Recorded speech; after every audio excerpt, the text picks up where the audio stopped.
అందరికీ నమస్కారం. నా పేరు Archana. Welcome to your stories. ఈరోజు కథ సఖి. రాజ్, నన్ను క్షమించరా. వాడు పెళ్ళి ఇప్పుడే చేసుకోనంటున్నాడు. అదేంట్రా, మనిద్దరి మధ్య క్షమాపణలెందుకు? ఈ ఏజ్ పిల్లలు అలాగే ఉంటారు. I can understand. అయితే ఒక పని చేద్దామా? ఏంటి? ఆ అమ్మాయిని వాడితో మాట్లాడమని చెప్పరా. మెల్లగా ఫ్రెండ్స్ అయితే తన మీద ఇష్టం ఏర్పడుతుందేమో. నన్ను నీ వియ్యంకుడుగా చేసుకోవడానికి ఎంత ఇష్టపడుతున్నావురా. సరే, నీకోసమైనా ఇవాంకతో మాట్లాడతాను. సరేరా అని నవ్వుతూ చెప్పాడు దేవేంద్ర. అదిగో అదొస్తుంది వదినా. దాన్ని ఎలాగైనా ఏడిపించాలి. ఏం చేద్దాం ఆలోచించు. ఒక పని చెయ్యి, ఆయిల్ డబ్బా తీసుకురాపో. ఎందుకు? చెబుతాను, తీసుకురా అనింది. ఇక వెంటనే ఆయిల్ డబ్బా ఒకటి తీసుకొచ్చి తన చేతిలో పెట్టింది పర్ణిక. ఆయిల్ని తీసి ఫ్లోర్ మీద పోసింది నీరజ. కన్నింగ్ స్మైల్ ఇస్తూ, ఇప్పుడు చూడు అది ఎలా కింద పడుతుందో. ఒక్క దెబ్బకి నడుం విరిగిపోయి జీవితాంతం బెడ్ మీద నుండి లేవకుండా చేస్తాను అని కన్నింగ్ స్మైల్ ఇచ్చారిద్దరు. ఇప్పుడు అది ఇక్కడికి ఎలా వస్తుంది వదినా? నేను వచ్చేలా చేస్తానుగా అంటూ, ఏయ్ కాఫీ తీసుకురా అంటూ అరిచింది. సరే అమ్మగారు అంటూ కాఫీ కలిపి ఇద్దరికి తీసుకొస్తుండగా కింద వేసిన ఆయిల్ని చూస్తూ నవ్వుకుంటున్నారు. ఎప్పుడు వచ్చి ఆయిల్ మీద కాలేస్తుందోనని ఇంట్రెస్ట్గా చూస్తుంటే ఇక దగ్గరికి వచ్చింది మధు. వాళ్ళు అనుకున్నట్లుగానే ఆయిల్ మీద కాలు వేసి జర్రున జారి చేతిలో ఉన్న కాఫీ ట్రేని టీ కప్స్ రౌండ్గా తిరిగి కాఫీ మొత్తం ఫ్లోర్ పాలైంది. మధు కూడా ఫ్లోర్ మీద పడుతుండగా ఒక చెయ్యి ఆమె చేతిని, ఇంకో చెయ్యి ఆమె నడుముని చుట్టుకున్నాయి. అప్పుడే కిందకి వస్తున్న యువిన్ పడుతున్న మధుని చూసి క్షణంలో ఆమెను పట్టుకున్నాడు. ఒక్కసారిగా ఇద్దరి చూపు కలిసింది. ఒకరి కళ్ళలోకి ఒకరు చూసుకుంటూ ఉన్నారు. అతని చెయ్యి ఆమె సున్నితమైన ప్లేస్ నడుంపై చేరగానే ఇద్దరి ఒళ్ళు చిన్నగా కంపించింది. ఇక పడుతుంది అనుకున్న మధు యువిన్ అలా పట్టుకోవడంతో కోపంతో ఊగిపోతూ చూస్తూ ఉన్నారు. కళ్ళు పెద్దవి చేసి ఎంతసేపటికి కాన్షియస్లోకి రాకపోవడంతో నీరజ గట్టిగా గొంతు సవరించుకొని మధు ఈ లోకంలోకి వచ్చి ఎదురుగా ఉన్న యువిన్ని చూసి చిన్నబాబు అనింది. ఆమె పిలుపుకు అతను కూడా తేరుకొని టక్కున ఆమెను లేపి నిలబెట్టాడు. ఏంటి ఇలా పడేసి మా మరిదిని నీ బుట్టలో వేసుకోవాలనుకుంటున్నావా? అయ్యో అది కాదమ్మగారు, ఇక్కడ ఆయిల్ పడినట్లుంది, చూసుకోకుండా అడిగేశాను.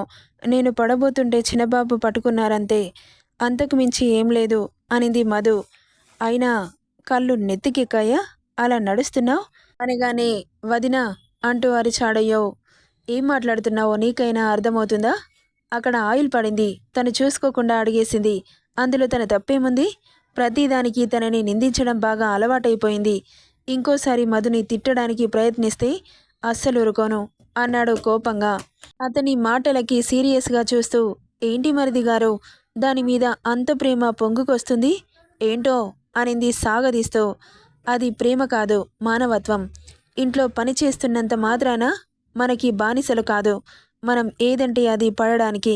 తను ఊరికే కూర్చోవట్లేదుగా, అందరి అవసరాలు తీరుస్తుంది. తన పనికైనా గౌరవం ఇవ్వాలి. ఇప్పుడు ఈ కప్పు కాఫీ తమరి దగ్గరికి వచ్చింది అంటే కిచెన్లో కష్టపడితేనే కదా. ఇంకొకసారి తనని బాధ పెట్టాలని చూస్తే నేనస్సలు ఊరుకోను అని చెప్పి మధుని చూసి, నువ్వు క్లీన్ చేయాల్సిన అవసరం లేదు. ఇంట్లో మేడ్స్ ఉన్నారు, వాళ్ళు క్లీన్ చేస్తారు. నీ పని నువ్వు చూసుకో.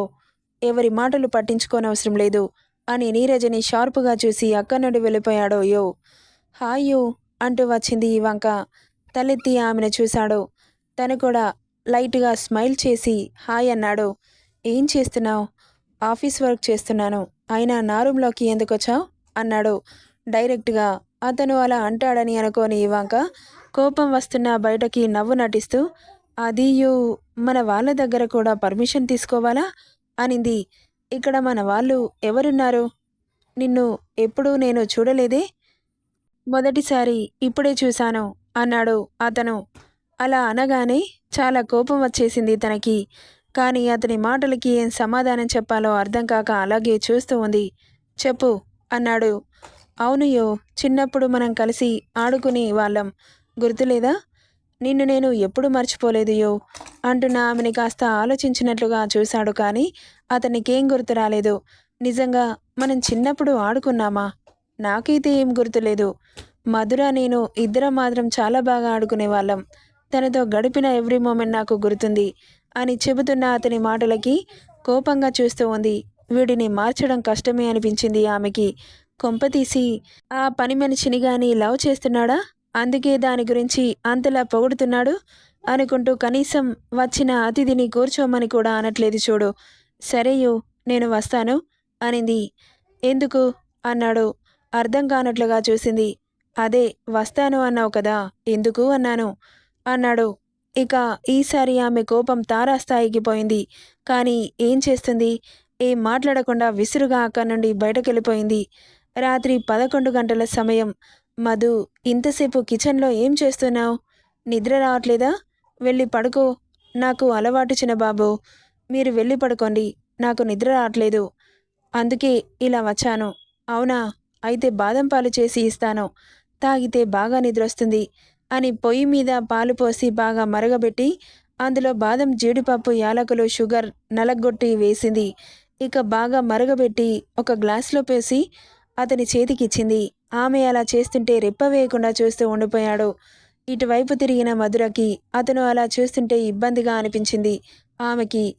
మీరు పాలు తాగండి, నేను వెళ్తాను అంటూ వెళ్తుంటే ఆమె చేయి పట్టి దగ్గరికి లాక్కున్నాడు.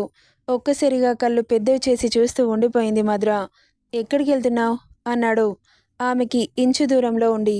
అంత దగ్గరగా ఉన్న యువన్ని చూడగానే నోట్లో నుండి మాట బయటకు రావట్లేదు.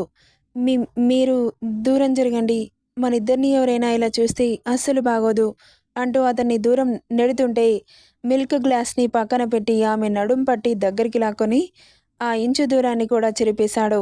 ఒక్కసారిగా బిక్కమొహం వేసుకొని చూస్తూ ఉంది. ఏంటలా చూస్తున్నావు? మీరేంటి చిన్నబాబు అలా పట్టుకున్నారు? ప్లీజ్ వదలండి అని కంగారుగా అతన్ని దూరం నెట్టేసింది.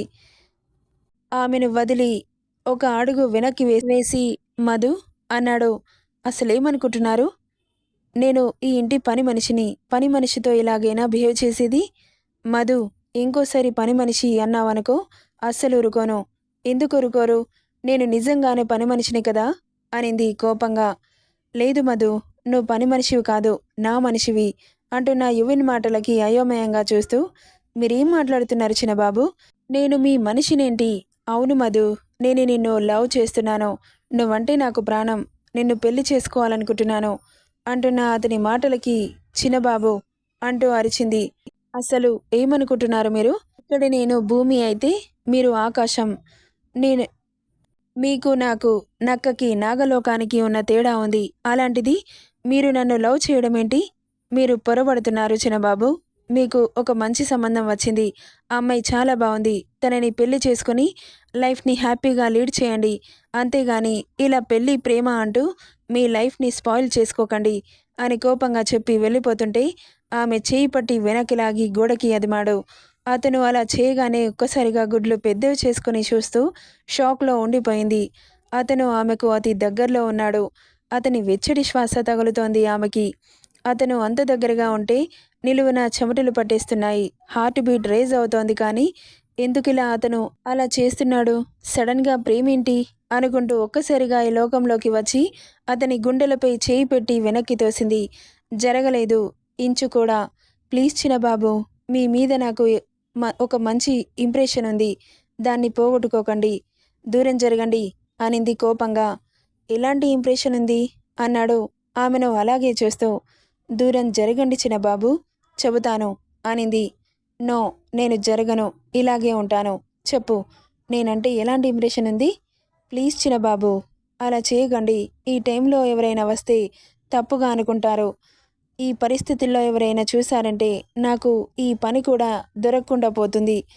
ప్లీజ్ నా కడుపు మీద కొట్టకండి అని వేడుకుంటుంటే నీకు జీవితాన్ని ఇస్తానంటుంటే నువ్వేంటి ఇలా మాట్లాడుతున్నావు? ఇంట్లో ఉన్న పని మనిషితో బంధాలేంటి చిన్నబాబు?